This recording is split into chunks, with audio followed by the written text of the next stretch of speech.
Hello, Automating Success followers and listeners. Today I have Samuel Bertram. Hopefully I said his last name right. I think it's pretty straightforward Close on enough. the show today.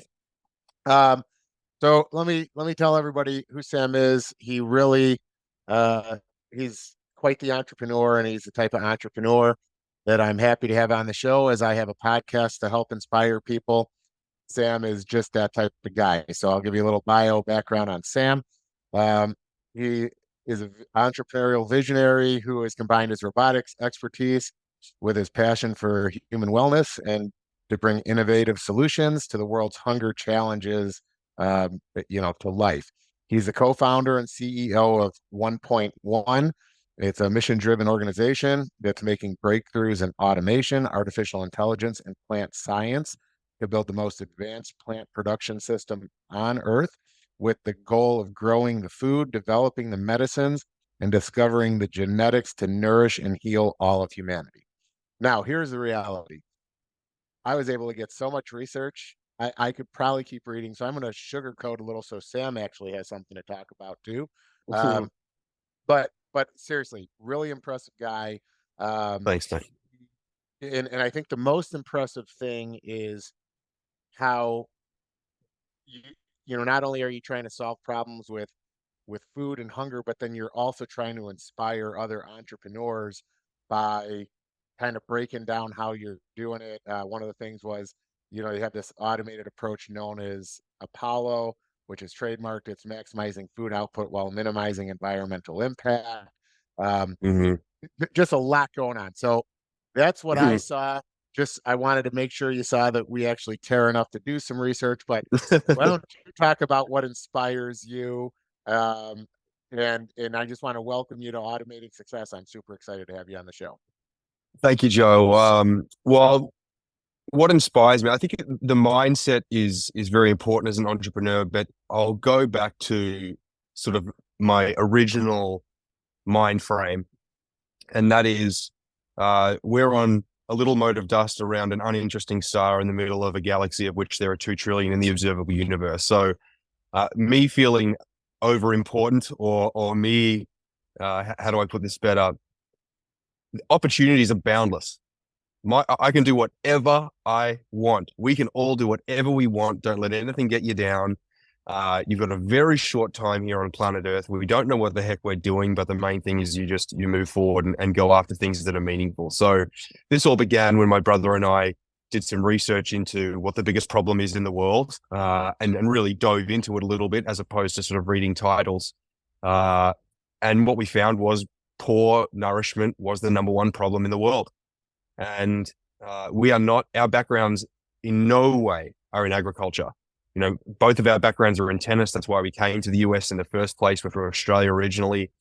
And then he did power engineering and I did robotics. So this idea that, the plate was made, so to speak, when all of this began is untrue. We sort of learned everything from the ground up, nor are we entrepreneurs by background, nor are our parents. So it was mainly the mindset that allowed us to do this was why not? You are the main person that is in your way. You are the main person who sort of stops your own progress. It's not the world's fault. And when you really break it down, what's the worst that can go wrong? Well, the business fails. So what? That's not cancer. That's not death.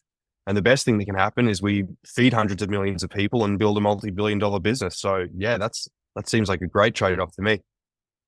Yeah. So Sam, listen, it's inspiring, how you even just broke that down because, you know, you said something, you're like, we're not entrepreneurs by background or whatever, but the reality is pretty much anyone that is passionate about something and feels like they can make an impact in this world, you pretty Mhm. much are an entrepreneur by default then, right? It's like at the Yeah, end of the yeah. day, you're doing something that hasn't been done before. And if And you're but passionate let me about it, you're caveat going to succeed. what you're saying, and you actually said it yourself. The passion must translate into action. You have to do something. I think Yeah. there's you hit the nail on the head. I think a lot of people, there's a lot of thought, there's a lot of rhetoric, there's a lot of ideas going back and forth, and that has its place. But actually doing something is hard, and actually doing something is important. So, yes, if you've got a passion and you start doing something about it, then yeah, absolutely, you're an entrepreneur. Well, it's the difference between making it it being it's a dream, or you make it your reality. And the thing Yeah. about ideas are, I think if we all look back, I actually had written something on LinkedIn the other day that sometimes you have to like write down your original vision and sometimes look back on it, because Hmm. once you start moving forward with it, you know, so much develops. I mean, really, it's like it flow charts itself, but every now and then you got to look Hmm. back, be like, what were we originally trying to solve as a Yeah. problem? Yeah. The Right. original, the original idea is a punching bag, man. I mean, like and it should be like you need to get it, you need to get it right. But we do often reference back to the original idea and why we're doing all of this, but it is constantly under attack by, which is good, by ourselves and by our customers, by our investors, and by experts in general, trying to get that idea right, trying to get the shape of the boxing bag um, exactly right. So that takes a lot of time, and it is painful. And sometimes you feel like you're wrong, and sometimes you feel like you're right. But it is important to have those original ideas on the table at all times, because you would hope they get better over time. Yeah. Well, and so you likely don't know this, but it's interesting when I saw that I had an opportunity to have you on the show, because I built a hobbit house, and the whole reason I did it was it's covered in plant material, and it just kind of fits my mold of being like a different kind of visionary person. But Yeah. in that, that company had some ability to grow some uh produce and stuff in a structure. And when I saw what you're doing, it's like next level. But one of the things that I found was, you brought up that there's a need, and I want to go to that need, is that, most people don't think about, in the world we live in, when you live in the north and it snows 6 months a year, you've got to truck in all your produce. And by the time they get their produce, let's say in Door County, where I built my habit house, the produce is Mm. not fresh, and it's Hmm. people don't like it, right? So talk about that kind of stuff. Like as we start to dive into some of the research that you did, it's one of the things that interested me about what you're doing, because coming from the Midwest, I feel like there's so many people that are just like, oh yeah, just plant some stuff in your backyard, but they haven't seen what the world deals with. So why don't you Hmm. get into that a little bit, for the I types of mean, solutions?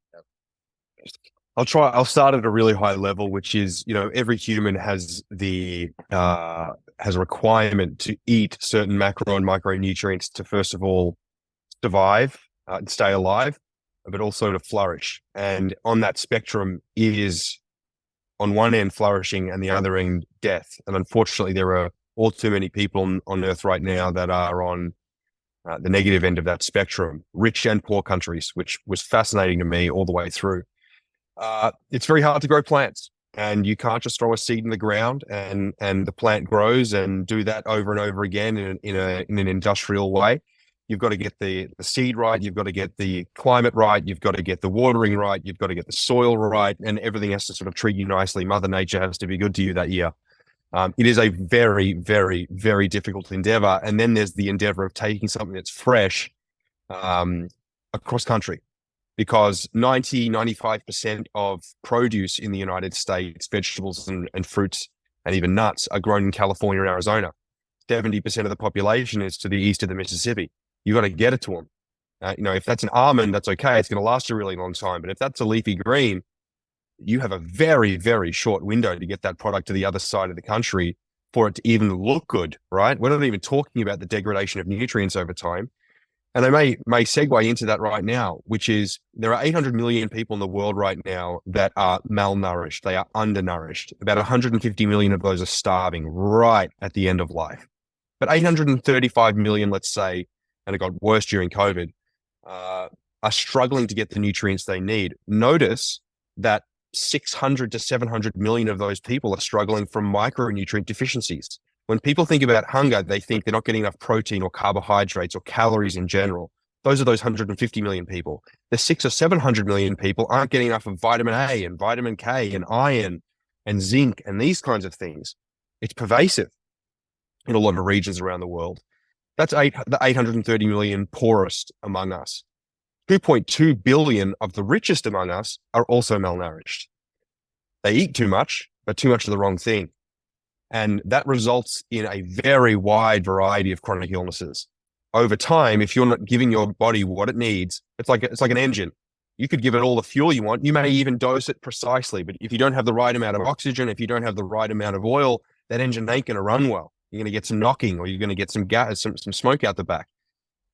You have to get that right. In the United States, especially right now, 70% of people overweight, 40%, 30 to 40% are obese. And that's just indicative of, it's nothing against them as individuals. It's indicative of what's available to eat and what people actually eat. And I don't even mind. It has nothing to do with me. It's that when I reference weight, it is a representation of health. Many people who are overweight are still nourished properly. It's not an issue, but there is a huge overlap of people that are not nourished properly. And I'll give you an example, and this was an example from China. When you fortify rice with vitamin K, you solve 12 million children's blindness in 12 million children has been solved in China from vitamin K. Vitamin K is a vitamin A. I better get that right. I think it's vitamin A, supplementation, fortification inside of rice. Right now, there are 250 million kids worldwide that are deficient in vitamin A to the point where they're entering blindness. Half of those kids will die in the next 12 months. This is an immense problem. So, back to the top. It's a problem that can be fixed. It's not that sexy, for whatever reason, climate change has become sexy and water has become sexy. But how many people die from climate on an annual basis? Not many. How many people will die from climate over the next 30 years? Not many. How many people are dying from malnourishment? It is the number one killer worldwide. So I think it's worth addressing. Yeah. Okay. So now you brought up a lot of fascinating things that I didn't even think we were going to get into on this show, but this is what's great about podcasting. Sometimes I Exactly. feel like I should just throw my research away and whatever. But okay, so so what is causing the vitamin deficiencies in the way that we're growing plants right now, or what's causing it, right? So Mm. like when I hear you say, okay, if you fortify rice with vitamin A or vitamin K, whichever one we're trying to figure out, then okay, why are they deficient that in the first place? Because something has to have changed. So what's the Mm. change? I mean, if we think 10,000 years ago, when we started to, according to our current version of history, when we started to cultivate plants in an organized manner, it was one of the first things we did as a civilization was agriculture. Uh, we cultivated what was available and local to the region. Now, I'm not saying that people 10,000 years ago were optimally nourished. Far from it. They certainly weren't overnourished very regularly, but at the same time, they were relatively well nourished. And also, uh, the problem for them at that time was getting enough protein and getting enough calories. If you didn't eat, you die. So it was sort of a different calculation. Um, Over time, I think it's a couple of things. I haven't thought through this as deeply as I should have, why it has become the case, but there are a couple of reasons that I'm currently aware of. You cannot just cultivate the land locally like you used to be able to do.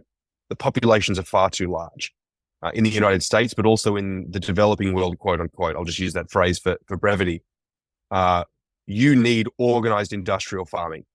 And maybe not all of your farming needs to be industrial, but you need organized industrial farming in order to grow plants year in, year out with somewhat repeatable yield. You have to change the way you grow them. And it's no longer about growing the plant to be as nourishing as possible. It's about getting as high a yield. That's what they're incentivized to do. Nothing against them, is to grow the highest yield possible. So the incentive structure is just off. And at the same time, by the time product gets from the West Coast to the East Coast, and you've got these massive nutrient degradation patterns, a lot of the time the product you're eating is just nowhere near as nutritious as it was when it was harvested, unfortunately. So that freshness, with a lot of these products, the average age of an apple is something like 11 months old. The average age of a carrot is something like 8 months old. Just, it's not fresh produce. How does that even possible? I didn't even know. So are they keeping it around with preservatives? Like how are they even making it last that long. All kinds of stuff. They have a lot of different treatments. You know, when they harvest a product, they send it in to be cooled, and then they have some surface treatments that keep them alive and keep them looking good. They've done a lot of genetic training on these plants, whether it's genetic modification or just, you know, breeding over time to make these products last much longer in the supply chain. But that's what they're incentivized to do. They're incentivized to increase yield, and they're incentivized to make whatever it is last as long as possible, or else the farmer lose money, or the distributor lose money, or the retailer lose money, or the consumer is not happy that 50% of their product is dying in a couple of days in their fridge. So that's what they're incentivized to do.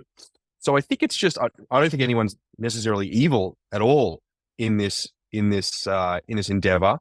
And I don't even think it was calculated. I think just the incentive structure of the time is to produce as much as possible with as few resources as possible.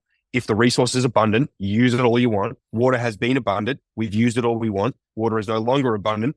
Now we have to start being a little bit more resource efficient. But yeah, there's a billion reasons why things aren't as good as they should be. Our focus is much more on, okay, how do we turn that around? Yeah.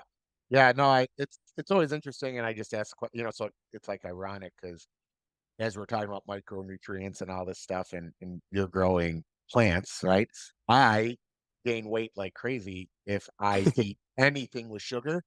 So like Yeah, I am the guy that's always on keto, and then I'm the guy that's yeah. always told, "Oh, but you're not getting all those nutrients." But I found something that this might be interesting to you. The I tell people this all the time when I'm on that diet.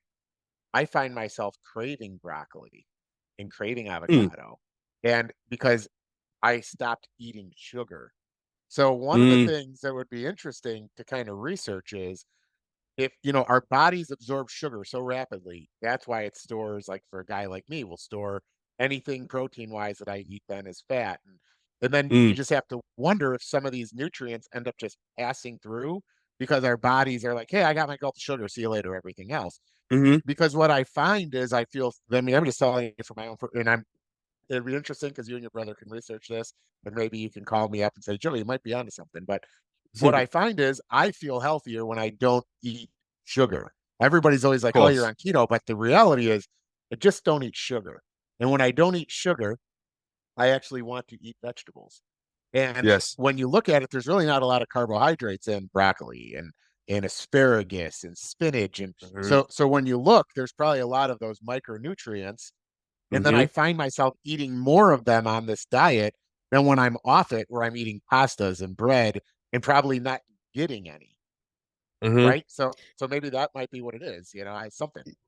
So sugar is the devil. We've focused on for so long on oils and on fats and on carbs and on all this kind of stuff. Sugar needs to be accompanied by fiber if you are to consume it. In other words, eat fruit. Even taking a banana and blending it gives you a massive sugar spike because there is a imbalance between the sugar and the fiber. I'm not a new dietitian. I'm not an expert on this at all, but I've done a lot of thinking about this and a decent amount of research into this. Uh, Sugar would be the number one thing that I would eliminate. Alcohol would be the number two thing that I would eliminate. And then I would have some balance between personally, I've been vegan for a while, but I would have some balance of vegetables, fruits, and proteins, however you get that. If you have to open a packet, you're probably doing damage to your gut. Um, so much of what we eat has been processed. If, it doesn't even need to be a diet, just stop eating processed foods as much as you possibly can and eliminate sugar and you'll feel great. It'll change your palate. My 5-year-old daughter, it's so funny to watch. Like when she was 3 years old, she would go to the fridge and just pick our produce out of the fridge and eat it straight, just straight. And then we started giving her a little bit of candy as a reward after X or Y, and it completely changes what she wants to eat. And that's Yeah. just human nature. If you've just had a piece of candy and then I give you a piece of celery, it doesn't taste that great. If you haven't eaten all day and I give you a piece of celery, it's like, oh, this is like a really tasty vegetable. Yeah, that true, very true. Well, and so what's ironic is like even a carrot, when I'm on keto, if I have a carrot, I'm like, ooh, I can taste the sugar. But if Hmm. if I'm not on this diet, I'm like, it's just a carrot. Yeah. So yeah, no, I mean it is your palate does completely change. And by the way, to Yep. the listeners, if you're like, what the hell just happened? Automating success. We're talking about we're it sounds like I'm a dieting podcast right now, but it's interesting. We'll get back to it here in a second. But it interests me because when you brought that up, I will say I'm always quite surprised. For me, so my fiance is vegetarian, right? And Hmm. it's ironic because she always is amazed that, like, when I go on this diet, I will literally lose 30 to 40 pounds in 2 months. Hmm. And I'm the Hmm. healthiest I ever am. I never know why I go off. My heartburn goes away, all this kind of stuff. Yep. But I also look back to the roots of my culture. And Hmm. so my family came from Sicily, Alta Viola Meal Show. We were right on the coast. And I probably should be eating a lot of fish and stuff like that. So when you look at Hmm. genetics, Hmm. maybe that's we're onto something. But Yes. back to the automating success side of the show. So Mm. now, with everything, when did you guys start this? Like, so how long have 2017. 2017? So from 2017 until now, has it just been growing exponentially? Have you had Oh, any no, no, hurdles? no. Oh, hurdles galore. I mean, I don't know, even the trajectory of Facebook from the early days hasn't been just complete exponentials. There's been lots of Yeah, hits all the way along the way, and that's one of the most successful stories in the history of time. I would set expectations for anyone who wants to start a business. It is going to be painful. I think Elon said it's like eating glass. Um, it's it is there's a lot of painful moments. You will cause a lot of pain to a lot of people. You will disappoint a lot of people. You'll be later than you think. You'll spend more money than you think. You won't achieve the objectives and the milestones. Um, it is painful, but at the same time, I wouldn't be doing anything else. I yeah, feel like nothing is more valuable to my community. Nothing is more valuable to humanity than what I am doing right now. So I'm very happy, fulfilled, all of the above. It is just painful. Um, yeah, so it's been about 6.5 years, coming on 7, I suppose. Uh, Lots of ups and downs, lots of left turns and right turns. COVID hit, the economy's in the hole. There are lots of things that we had to get around. In the beginning, the industry was like this shining light, shining city on the hill for venture capital. And the last year, it's just been like death after death after death of vertical farming companies. Probably about half of them have gone under since, and those are the ones that we've heard of.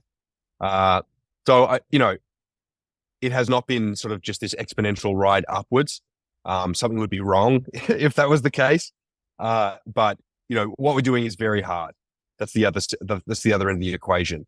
You take machines and software and you grow something that is living. That's not straightforward. The manufacturing of a car is extremely complex for a variety of reasons, but at least it's not alive. um, yeah, Living things are very, very hard to cultivate. So a little bit more on that. Table stakes for vertical farming in 2017, 2019, automation, right? You've got to automate to hit unit economics. Unit economics was the problem. A lot of vertical farming companies, us included, to be completely frank, started developing their own automation technologies. Why is a very interesting question. I'm sure we have a different answer to a lot of our competitors. But the internal development of automation was the path that pretty much everyone chose to go. I think that was incorrect. There are elements of the process that you need to automate. Most of what you need to do is integrate pre-existing automation solutions, whether that is automated storage and retrieval systems, whether that is automated seeding systems, harvesting systems, packaging systems. You don't need to invent those things. They already exist and they already do things very, very well. So as opposed to the decision of, hey, we have a system that grows plants. There's no ASRS system out there that can do what we do in this configuration. Let's develop our own automation system. By the way, right behind the camera here is one of the 10 robots that we developed, which I'm very proud of. It's just that they're collecting dust now. The better path was to partner with organizations on the components that are already done really well, like plant movement, like feeding, harvesting, packaging, and so forth. Integrate them. The special source needs to be the software and the data. So it took us a long time to get there. We spent a lot of money. We learned a lot, don't get me wrong, and I don't think we could do what we are doing now with our automation partner if we started from scratch. But yeah, go back to your original question. It has been a roller coaster. I did a presentation to the company in 2022, and I showed them the trajectory of the business over time. And when preparing for that diagram, I essentially went on Microsoft Paint and just drew like a squiggly line that eventually ended up going upwards and to the right. It's very, very hard, and you run into a million different things. You spend more money, you're late, but you eventually win progress. Yes. So I want to say a couple things. First of all, you brought up the Elon Musk quote, and I I saw that quote. It actually got shared to me from a good friend of mine named Gary, and he one of the things that I always find is it's the one thing that I disagree with that Elon Musk said because Mm, we choose to eat it. Like here's the yeah. reality.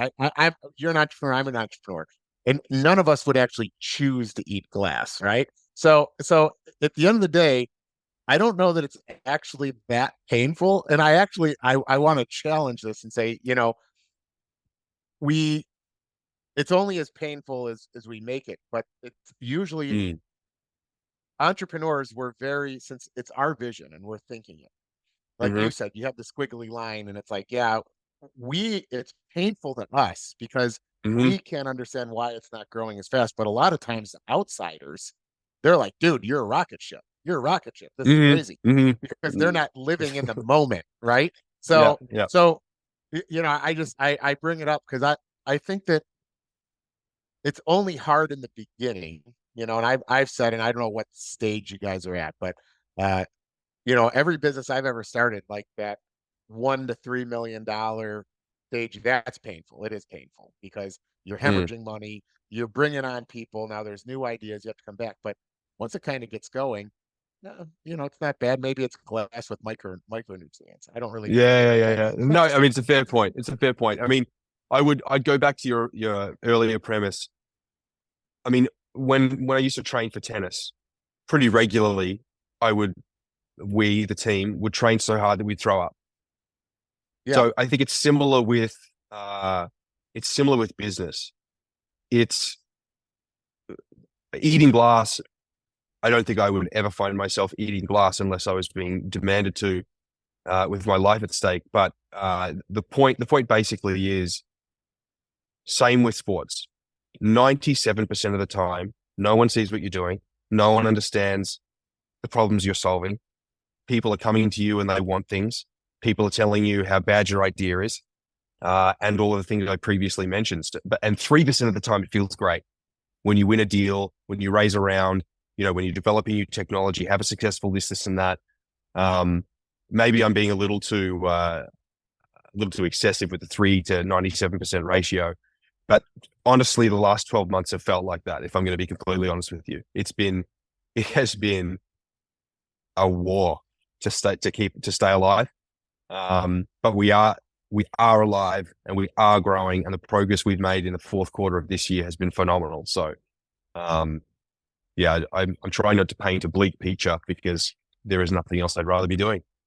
yeah. Well, and by the way, I didn't, I only bring it up because obviously people who listen to the show, they're Mm, people like you and and I just you know, I always have to remind myself there was a period of time in my life where I was a union electrician for a while and I worked for somebody. And yeah. that to me, I still get a bad feeling in my stomach when I think back to how I felt because I couldn't hmm use my mind and my vision and my goal. Yeah. So even though sometimes it's challenging, and you brought up like training for tennis, I played football and it's the same thing. Like it's more of the training that's difficult. So it's not necessarily hmm eating glass. It's like working out. It's like Exactly. feeling Yeah. those Yeah. Yeah. muscle fibers pop and Yeah. tear in the neck. And when it happens, it's going to be a rough day tomorrow. It's going to hurt. You might not even Yeah. sleep well at night because Yeah. it's going to hurt. But then a few days later, you're like, hmm that's now I feel good, right? So Yeah. that's the way I see business personally. hmm But I'm also a lunatic, and I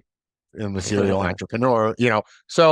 So go to kind of the tennis thing. So you brought up you're playing tennis and relate back to tennis, like is that what that is, or explain that a little Well, bit? it was actually describes the moment that we knew what we were going to do. We were doing research and we found that at the beginning of this millennium, the year 2000, 1.1 billion people were hungry. And so that was the moment with like, holy high hell. There are 338 million people in the United States that we know of. Multiply that by 3, and then you're just starting to scratch how many people are hungry to the point of ailment. And that is such a devastating fact that we knew we got to do something about it. Now, fortunately, that number is generally improving. The trend line is good. We've done humanity beat the UN's estimates on decreasing poverty over the last 20 years. Incredible. I couldn't be more proud of my species, but at the same time, there are a couple of entrenched problems that have to be solved. And this technology behind me is part of that solution. So how are you? I mean, obviously you keep bringing up it's a global issue. So how are Mm, you going to grow this globally? Like what are your thoughts? Like how are you yep. guys planning to do it? Start in the US, obviously. Start where everyone's affluent and they can afford to buy the highest quality product in the world. It's a lot harder to take this, let's say, to Thailand and get it to the mass market in Thailand in 2023. That will happen eventually, just not this year. So essentially spread throughout the United States, spread throughout Europe, parts of Asia, the wealthier parts of Asia to scale the business. Then over time, of course, the unit economics will improve. So more and more products will appear, trickle down over time. Same with all hardware ever, whether it's, phones or cars, dishwashers, microwaves, shoes. They started typically in the developed nations and moved to the developing nations. So it's going to be the same with vertical farming. I think we can shortcut a couple of those typically mandatory hardware development steps to get to the poorest people who really need this. But it's going to be a typical hardware scaling story. Over the next 10 years, it's going to scale throughout the developed world, and it'll begin to scale throughout the developing world. And product will arrive in the developing world before farms are in the developing world. There's a lot of opportunity there, and we're starting to action some of that as well. So that's the highest level plan I could give you. So let me ask you a question. What you said like half the people trying to do this have failed. Mm. What's causing the failure? I mean, look, I it's hard for me to understand. Massive problem, people are hungry. Uh, why are we failing? Unit economics. We, vertical farms, have to compete with outdoor farms. Outdoor farms have been around for 10,000 years, and they've been optimizing for 10,000 years. Part of the reason you can tell this is the rate of innovation on the farm is very slow. They've reached that asymptotic stagnation. In the 70s, there was a step function. I think soon there should be another couple of step functions with genetics and a few soil technologies. But it is just so incredibly optimized. Even though when people see farms, it's like, it just looks like a farm. No. That's 10,000 years of thinking that's gone into that farm. They're very good at what they do. It's also very inexpensive, and they've made it that way on purpose. You're using soil that exists. You're using light that comes from the sun. The atmosphere takes care of most of the gaseous exchange. You've got to, water the plants a little bit and keep pests and diseases away. But it's a very low cost method of development.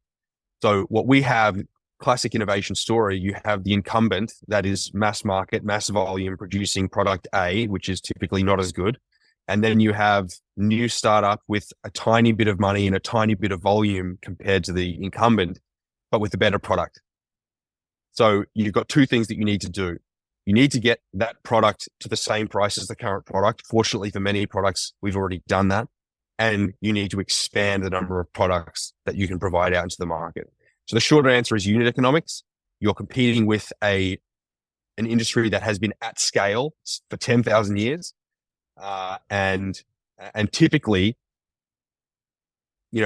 people care about food less than they should. I used to care about food less than they should. So what products are you able to grow right now? What can you grow? Able to grow anything. Grow economically, leafy greens, $15 billion market, mushrooms, $3 to $5 billion market, herbs, billion and a half. Obviously, cannabis is another one, but it's more complicated. Biopharmaceuticals is another order of magnitude more complicated than cannabis again. There's a wide variety of products that this technology can grow economically. but it is just very, very hard to do. It's like, sorry to reference Elon again, but he says, getting that first concept car is 1% of the effort. 99% of the effort is figuring out how to manufacture the bloody thing. Similar with plants. 99% of our time, probably a bit excessive, is spent on figuring out how on earth to make this system not fail for 365 days and get the same high quality product out the door every week. So yeah, that's short answer. Yeah.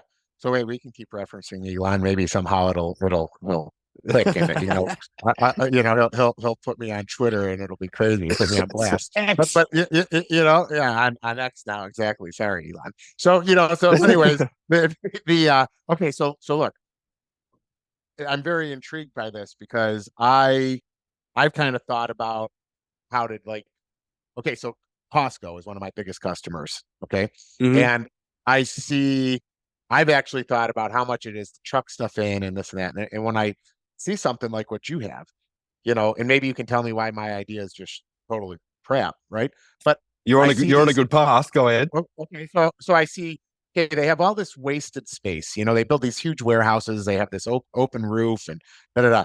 But then I think to myself, why couldn't we just vertically farm right on the roof?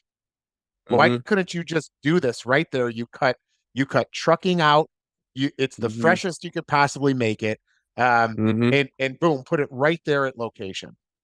And if Mm-hmm. you're doing it all automatically, it plants it automatically, farms it automatically. What am I missing in the economics though? There's got to be something I'm missing. No, you're not missing anything. The only thing that is missing from the equation is a vertical farming company that has scaled the technology successfully enough for Costco to look at that business and say, yes, I believe these unit economics are going to scale for me. Um, a great corollary, um, greenhouses.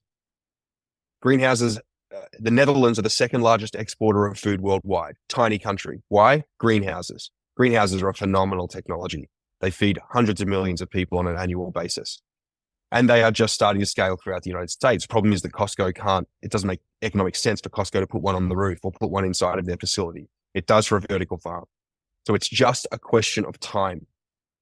We have spoken, the CEO of a very, very large retailer, I suppose I can't say, was sitting in this chair only a couple of months ago. We've spoken to all of the very large retailers. They're ready. They're ready to buy into vertical farming, whether they're buying the produce or whether they're buying the farm, they're ready. It's up to the vertical farming companies to scale the technology.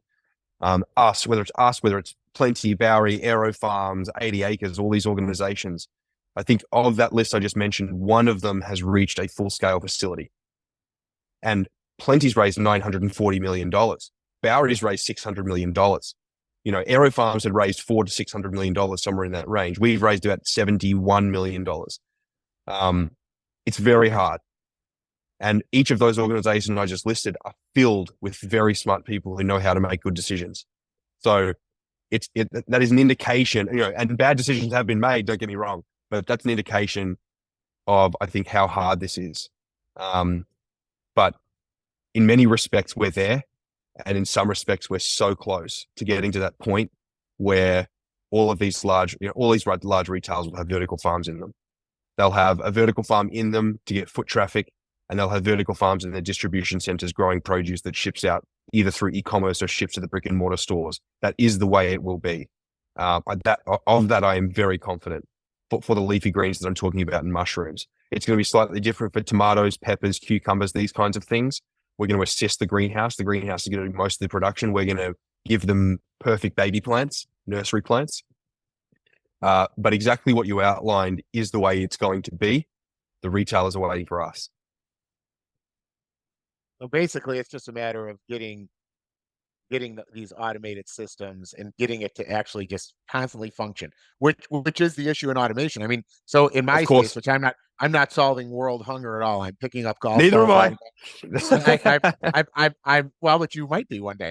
I'm picking up Not golf yet. balls. I'm picking up Yeah, golf balls and cutting grass, right? But yeah, it's the same thing. Once people hear the word automation, then they assume it just automatically works forever. And then the first time it fails, they have this bad opinion of the automation, like, oh, it's not yeah, there yet. It's like, no, no, yeah. no, listen. this is what it is. The truck that brings you produce right now, it breaks down on the Yeah. side of the road. Nobody's not buying semi trucks, right? Yeah. So Yeah. so is Exactly. that kind of some of the stuff you deal with too? You know? Well, a little bit, a little bit. I mean, I think people want a binary. They want a black or a white. You know, if with the 40,000 whatever road accidents, road deaths per year, if automated cars like a Tesla or an autopilot decreases that to 10,000, people still going to be jumping up and down about the fact that 10,000 people are dying at the hands of an automated system. So I think it's just built in. It doesn't concern me too much that people are complaining about automation, because I just refer back to the P&L and say that you're saving money by doing this, even when things fail. And that, my friend, is exactly what, when I mentioned unit economics, the dominant narrative of vertical farms over the last 5 years has been the unit economics don't work. And then the backup statement to that is the electricity is too expensive, or labor is too high, or the yield to capex ratio is not good enough. Those aren't the issues. That's why I'm in Arizona. Electricity is 6 cents per kilowatt hour. It's 24 cents per kilowatt hour in San Jose and going up. I'm not going to farm in California in vertical farms. When you make good decisions, the unit economics in terms of ongoing consumables and inputs is not the issue. It's about repeatability of yield. Now, we have a lot of advantages over the outdoor farm. We don't have to deal with pest and disease. Never have we had a pesticide inside of this facility, right? We just, the incidence of those things is just far, far lower. We have no seasonality. We don't have to move our entire operation from California to Arizona to Mexico to California and around and around and around. We have a lot of advantages. The quality of the product is much higher. Well, because you can And a lot of control that it. is Well, yeah, like exactly, with cannabis, you can control the pollinators. Probably good for medical marijuana because you can control exactly, what strain it is, right? exactly. And as soon as people come and sit next to us and they taste the product, it is amazing. It is amazing how fundamental the experience is to people. You know, when if you're trying out a new phone, for example, oh, this is cool, that's cool, wow. People eat our kale, dude, and they like lose their mind. I've been eating kale for 60 years. It's always bitter. It's always stiff. This is delicate. It's sweet. The aftertaste is amazing. Like, they're animated in describing kale. So it is a big, big difference between what we produce versus what the outdoor farm produces. But back to your point earlier, all of that is enabled by automation systems that can pull the person outside of that zone. People are very dirty. Surprise, surprise. People are very dirty. Skin cells, pollen, eggs, spores, pests. Every time you go into that cultivation zone, you're increasing the risk of a pest or disease incident. Since we can pull those people out, we can dramatically decrease that risk. Oh, that's really interesting. I actually didn't realize that. You learn something new every day. I wouldn't have even thought of that. The Mm. the thing though that I'm always amazed though is okay, I go to Southern Florida. There's Bentleys all over the place when I'm in Mm. Southeastern Florida, right? And when I look at it, I look at the fact that sometimes people just spend more money when something's better. So the Mm-hmm. show started with you saying our nutrients are better, this and this, and you just talked about the kale. But yet we're stuck in a society or a world where it's like, well, if it's automated, it had better be cheaper. But why can't we get to a point where we can sell automation on it's automated, but it's better? Mm-hmm. This Mm-hmm. is like the brain bender for me. It's like in my automation, right? I can guarantee 18 hours a day I'm going to pick up a golf loaf. Mm-hmm. And it's not going to call in sick, and it's just going to Yeah. do its job, and it's going to provide the analytics and say you hit 11,800 golf balls today. There you go. That's a number Yeah. for you, right? Yeah. I can do it better than any human being can. And they're like, yeah, but if Yeah. it's automated, it should be cheaper. And my brain is always blown. So I feel the same way right now listening to you. It's like it's like we start the show with you saying, "Yep, we have a nutrient issue in this world. People die early because of it." Da da da da da. And then it's like, "Here, I've got this solved. and I have to ask how you make them the nutrients are better. Maybe it's because of controlling Mm. climate. I don't really know. Mm-hmm. Mm-hmm. But then it's like, hey, I can maybe make you live longer and be healthier and be happier and have a great aftertaste of kale. And people are like, only if you make it cheaper. Yep.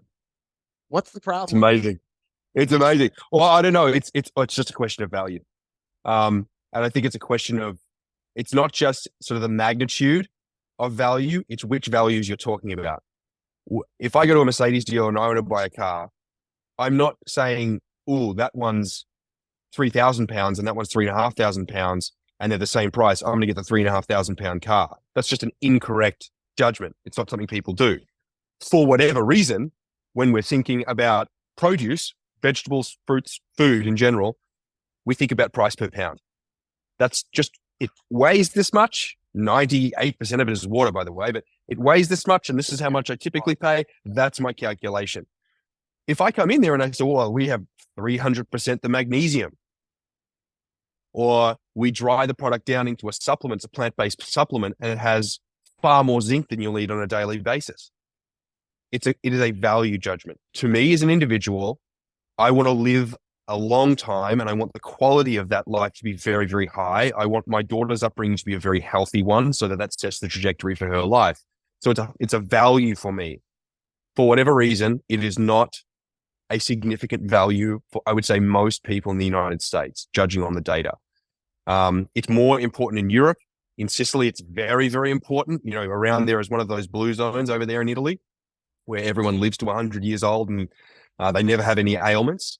But I think it's lost in the public discourse. The following is lost in the public discourse. The number one determinant for your health is what you put in your mouth. Get sleep, don't stress, drink water, eat well.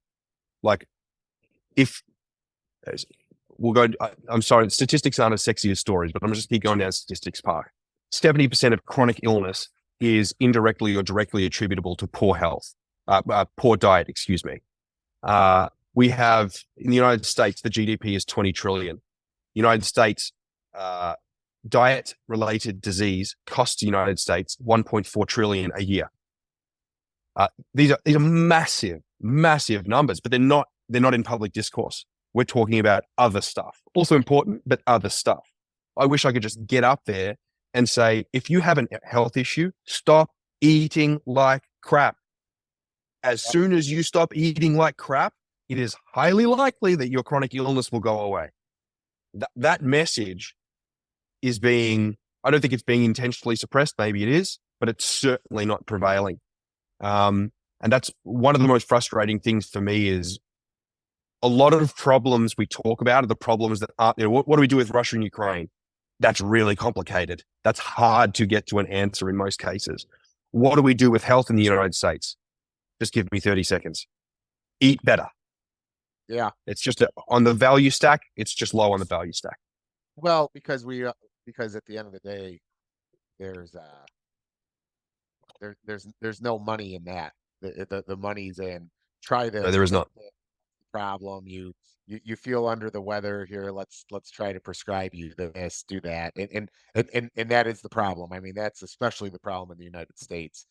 Without question, I say that all the time, and I'm very unpopular when I do that. Somebody will come to me and be like, "Dude, I don't know what it is, but I always have X ailment, you know." And it's like, "Well, what'd you do this weekend?" "Oh man, dude, we got hammered." And it's like, "Yeah, well, you poisoned yourself for like 2 or 3 days." It's amazing. You know, It's you know, amazing. so it's like you poisoned yourself. That's like pour that alcohol on a house plant and tell me what it looks like next week. Amen. The fact that your body still exists and is still trying is a miracle. You know, the stuff that we spend more time thinking about what octane level we put in our gas tank than we think about the bloody fuel that we're feeding ourselves. We are the most complicated, immaculate biological engine that exists. And we think so little about how to take care of it. It's preposterous. Yeah, Preposterous. it is. It is. So time is flying with you because hey, I'm talking about diet and stuff. So you know, okay. So like you said, you're in Arizona. Is that the only spot you're Yes, in? sir. Like, where are you guys? Okay, so then who right now, like if a guy like me, because you've inspired me to actually think about eating your vertical grow plants. Like, how does somebody get it? Like is it who is buying it from you currently, and how Mhm. does somebody look for the type of produce you're growing? distributors are typically right now. Well, right now the main distribution is through distributors that go to restaurants, so it's kind of hard to identify. We're adding two new distribution paths. First one is to retail, so you'll be able to find it at local Sprouts as an example over the next 6 months. And then the final distribution, not the final, but the next distribution channel is actually through supplementation. So soon, in the next 7 months, we're going to be in partnership with another organization here, launching a plant-based supplement product that is, I'm so excited about that product because that product is how we help 800 million people. And it's a perfect place to start out here in Arizona to say, all right, you're low on supplementation, as opposed to taking the supplement where the zinc is ored out of the ground and then put into a pill with some extra dust. We're putting real plant-based products, bioavailable products inside of this supplement. You will see a difference. That's very, very exciting to me.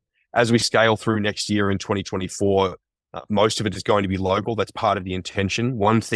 Funnily enough, one thing that consumers really care about nowadays is local, even more than organic, because that means something to you. Local means, okay, the money's going somewhere in the community that's close to me, and the product can't be 8,000 days old. It's got to be relatively fresh.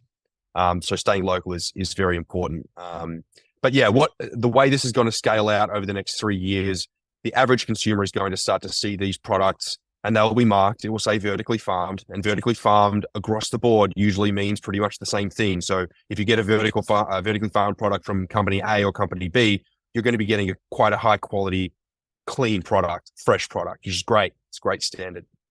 And then the second one is we have a lot of growers and entrepreneurs that reach out to us, a couple a day that reach out to us through the website and say, I want to bring farming back to my community.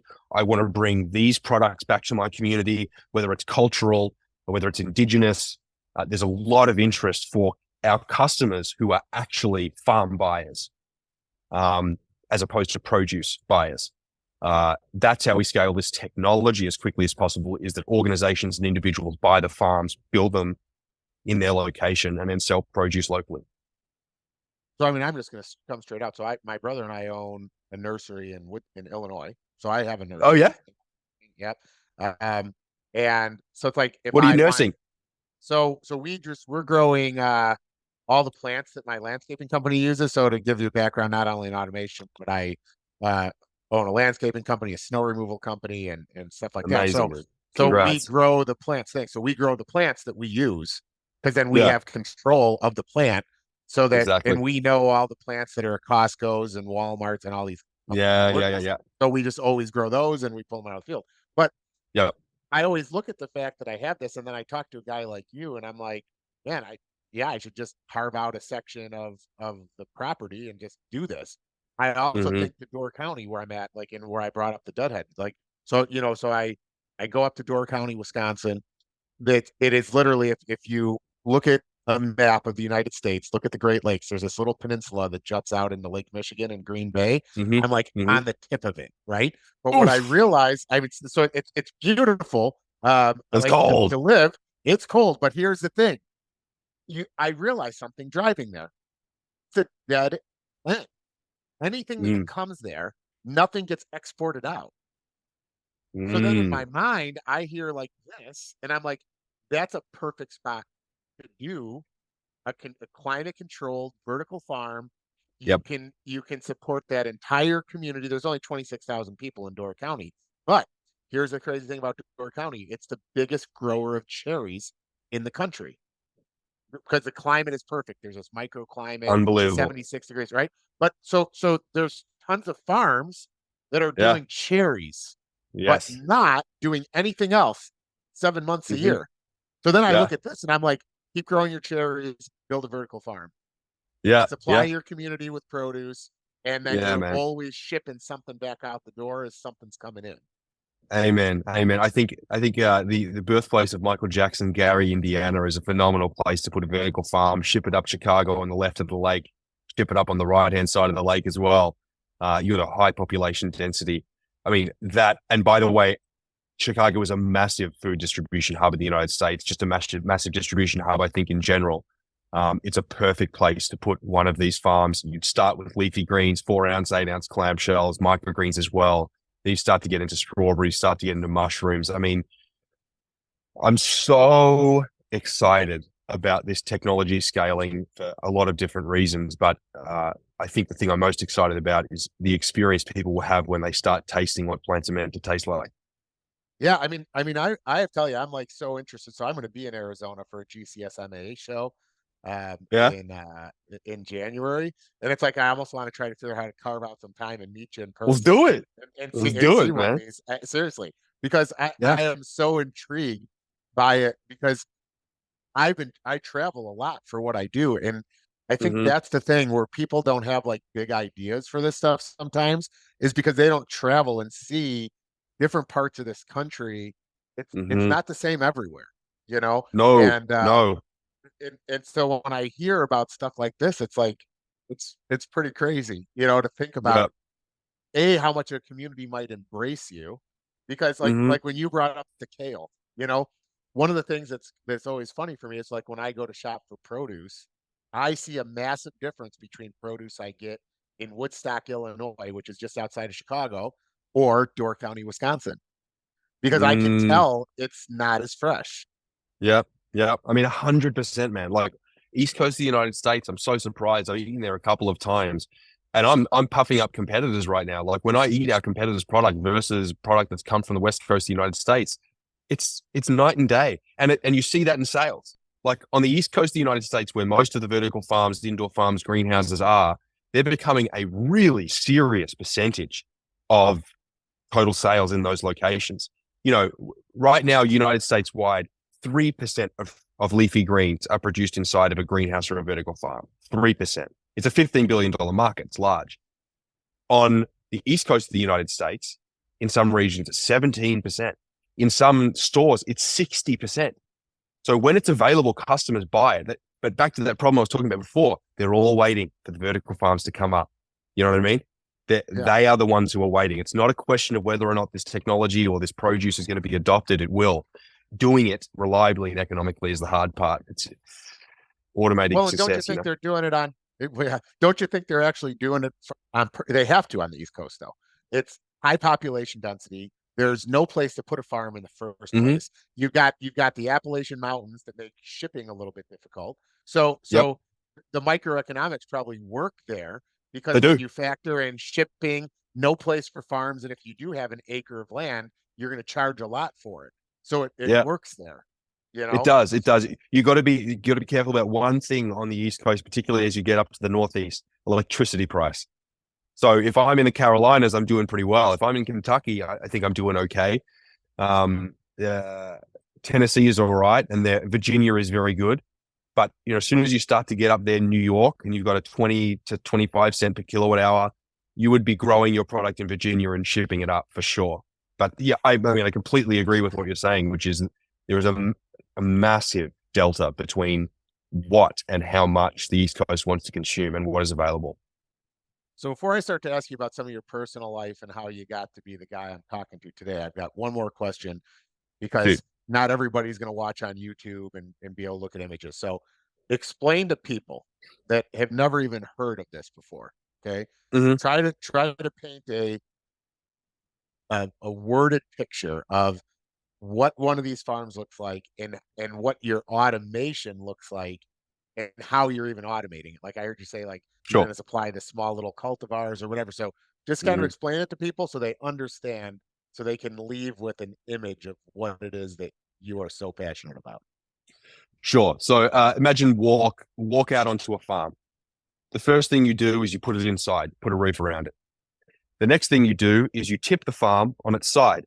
That's probably the hardest thing to visualize. But rather than the plants going up towards the sunlight, the plants are now growing left or right towards LED light. So now we're indoors.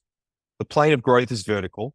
And then you add many, many, many, many, many of those planes of growth. So it's like an accordion. It's just many walls of plants growing out of them with water traveling down past the roots and LED lights providing the light, essentially copying what the sun is doing outdoors. So now we're indoors. We have lots of these walls growing plants. Now we have to think about, okay, well, we have to put the plants there somehow. We have to take the plants out somehow. We have to seed them somewhere. We have to harvest them somewhere. We have to clean stuff somewhere. So there are lots of these auxiliary functions around the farm itself. But back to the farm, you've got to be able to move these plants on a regular basis. So think about how you do that. Well, if your farm is built on walls, it's probably not intelligent to put the automation underneath. You have to build a structure to support the farm above the automation, probably not. If you put the automation on the side, that's a good idea, but then you start to think about, well, that probably isn't the optimal use of space. Like you see when you go and you walk through Costco, there are these huge gaps between the tall shelves because people have to go up and down them. If I just put a robot in there, I'm still not being that space efficient. The best place to put the robots is on top.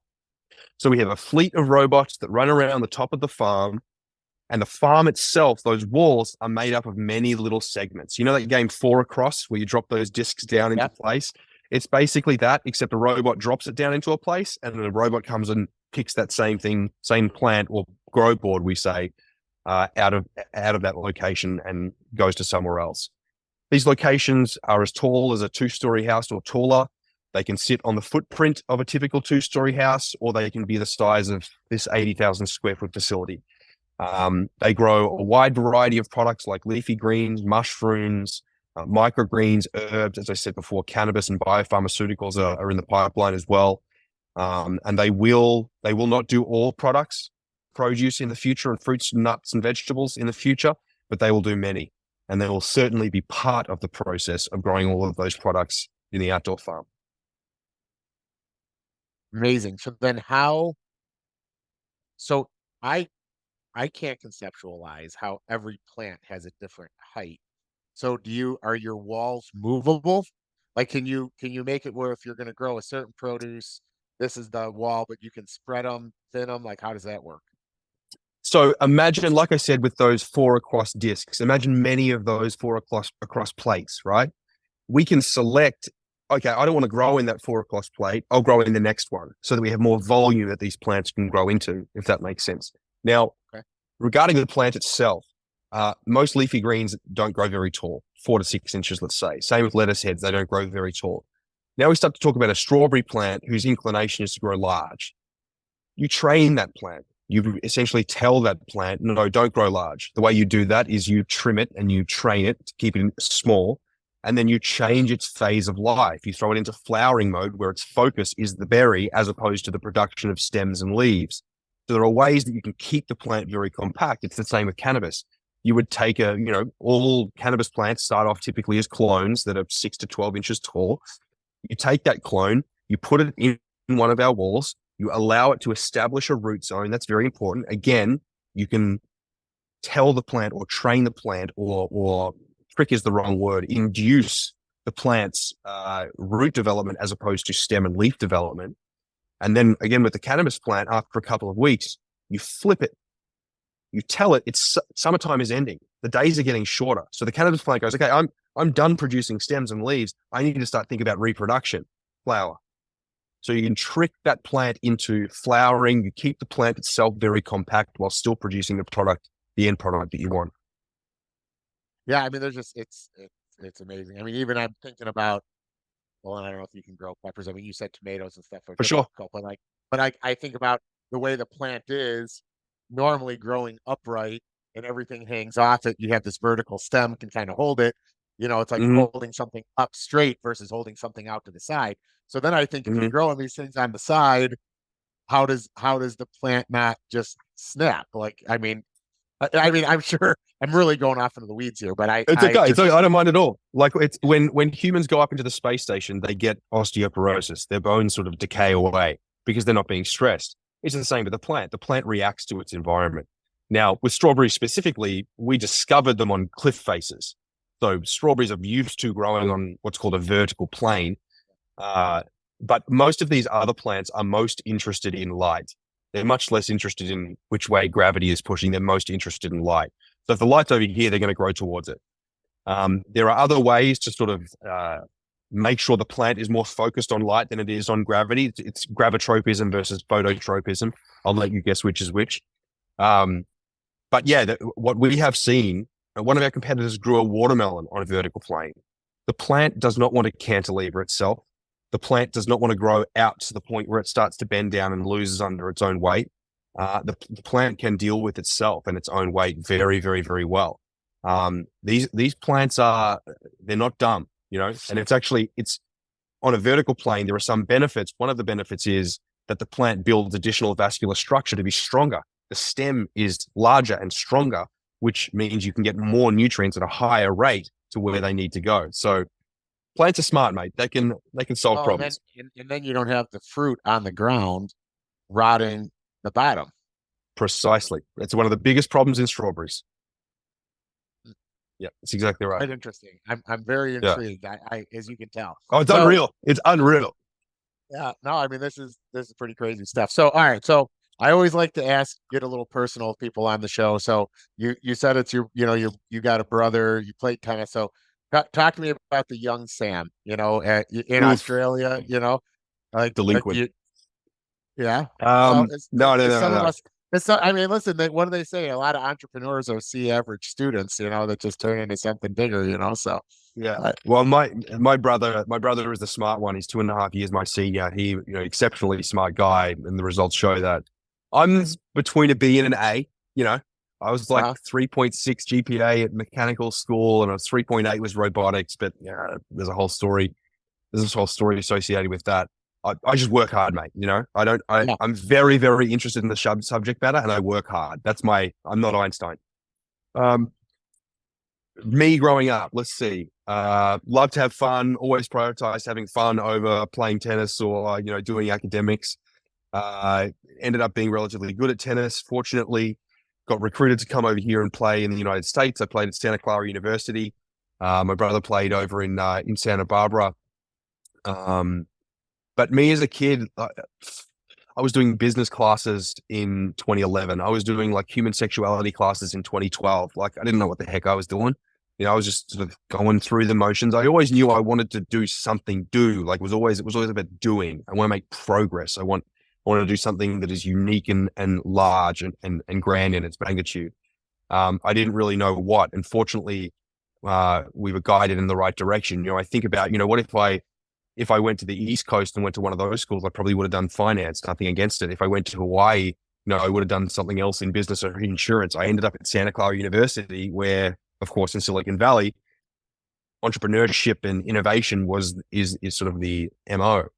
Um, no, but me as a human being, I don't think I'm necessarily particularly smart. I do work hard, and I think I catch a lot of this information because it's so fascinating. Like the idea how plants grow to me is just for most people, it's like, oh, it's the most boring thing in the world. But it's so incredibly fascinating. Had great parents. Both of them were teachers. Mum was elementary school. Dad was high school. Dad always, and mum as well, but dad would always sort of confront the bigger issues in life, even when we were really young, concepts of death and concepts of morality, philosophy, all of these kinds of things. I still remember when I was 9 or 10 years old, I'm in the back seat, John and Dad are talking about death, and I'm crying in a tennis park parking lot because I don't want to talk about death. But no, I'm so very grateful for all of my experiences growing up. My parents, my brother, I'm still extremely close to him, of course, him being the co-founder and the CTO of the business. Um, yeah, just a really wholesome quality upbringing, I would say. So do you ever miss Australia? Do you go back much or Of course. I can't afford to go back, mate, but if I could afford to go back, I would. I'll try and I'll make it back for two events per year. I'm going to make it back for the Australian Football Grand Final in September, and then the Australian Open tennis in January. I'll probably make it back for those two things and maybe surprise my best mate for his birthday. But no, I wish I could go back more often, and I do miss it. But I'm a citizen of this country now, and I've learned a lot about its history. I have a great respect for the United States and its history. I think there are a couple of unfortunate things going on right now that I hope I can be part of turning around. But yeah, I do miss Australia, but I'm very grateful to be here in Scottsdale, Arizona.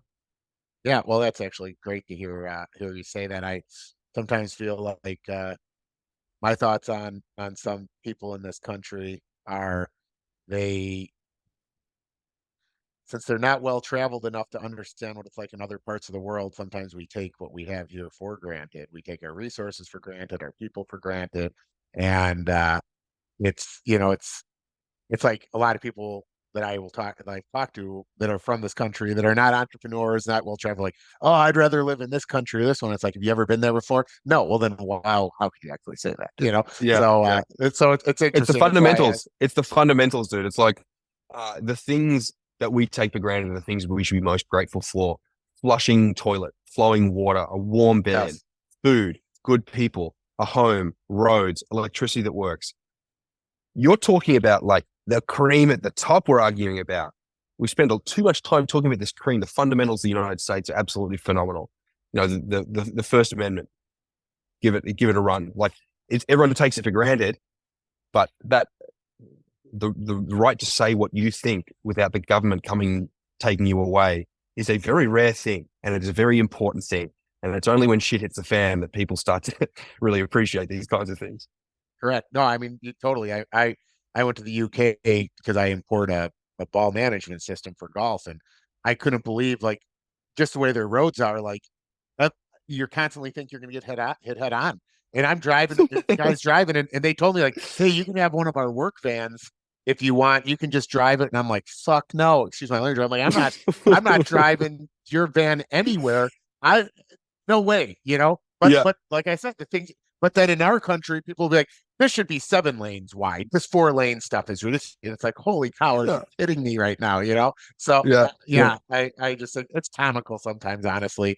Um, Yeah. so then I don't know how old you are. Do you have any kids, a family? 30. Like, I'm 30 years old. I was born in 1993. I have an ex-wife. I have a 5-year-old daughter who is the absolute love of my life. I mean, I get married young, have lots of kids. I think that's a very good piece of advice. So hopefully going to get remarried and hopefully going to have lots more kids.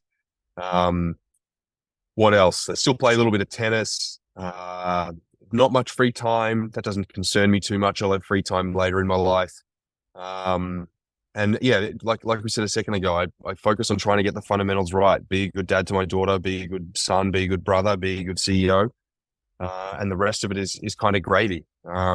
Keep your circle very small. I think that's great advice.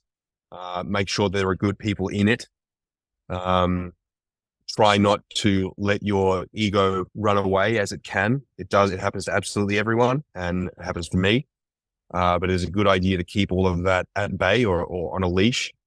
And yeah, I think life is an extremely short ride. And if you live in the United States of America, if you earn over $31,000 a year, you are in the global top 1%.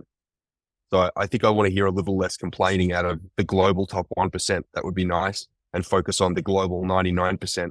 And, it's absolutely not the United States obligation to help the other 99%, but it's our individual obligation, I think, to help those other 99%. We're affluent enough now to assist them. So anyway, I think keeping it simple, things can get very, very complicated very quickly. So keeping it simple is important, Joe. so I will tell you. So I'm 44. I have a 23-year-old daughter now that's my COO in the No business. way. Yeah, it's awesome. And then I am engaged, and she has 3 sons, and all 3 of them are working in Hey, my business. So no what's joke. ironic is your 5-year-old daughter. You never know, you might be doing this with her because it She will is supersede me amazing. very quickly. So listen, as my daughter is also, because what you realize quickly is passionate people like us, because I can tell you're very passionate. It's very inspiring, and before you know it, your daughter is going to be doing the exact same thing, even though she thinks she won't. Yeah, My yeah, daughter yeah, used yeah. to tell me when she was like 15, she played high level volleyball. She Mm. played club volleyball, travels around the country, and sometimes when I was driving her place, I'd be like, Julia, you want me to turn left or right? And she'd sometimes be like left, and I'd start to go left. She's like, oh, I thought you'd say left. We should have gone straight. And my whole point is, I started making her like make decisions without her knowing it. Yes, It's such a yes, young age because yeah, I've always told her at the end of the day, I think most successful entrepreneurs, we just make quick decisions. It's at the end of yeah. the day, it's like Decisiveness. Yeah, it's like life is a flow chart, and it's like if I make a decision here and it doesn't work out, I can always flow to this side and I can fix it. yeah, Yeah. You got to move. So it's You got to funny. move. So ironically, my daughter she's that person now, That's so it'll be insane. interesting. Hopefully we stay in touch and you can tell me when your 5-year-old's in her 20s, what she's deciding to do. It'll be kind of fun to look. Back at this show and think about that. Yeah, But man. Yeah, man. Absolutely. so to put it in conclusion, you know, I think I already kind of know what your legacy answer would be, but at the end of the day, what's the mark you're trying to leave on this world with what you're working on?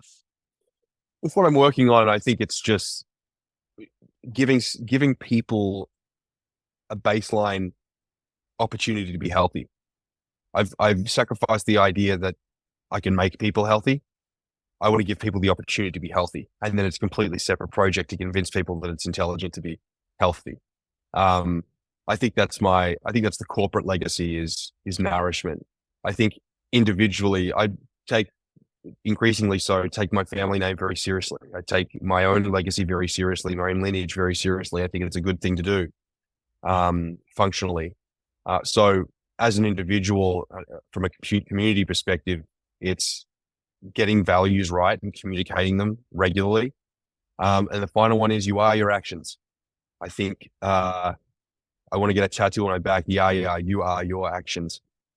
That is your actions are the ultimate indicator of who you are, regardless of what you say, your actions. So I hope that I act with dignity and morality and make good choices and inspire others to do the same. Wow, that was fantastic. The what you just said at the end, that'll definitely be a micro quote on our show. So that was really Good, I almost wanted to give you an good. applause there at the end. So yeah, I mean, so I mean, with that, Sam, it's been fantastic having you on the Been show. fun. Uh, you're a super passionate guy. It's leading through on my end Yeah, man. of the earpiece. So, like I said, I appreciate it. For the guests that listen, hopefully you like the show, and when you start seeing some of this vertical grow stuff, make sure you look into it. Because Absolutely. as you heard it might make you live a little longer and it'll just taste better.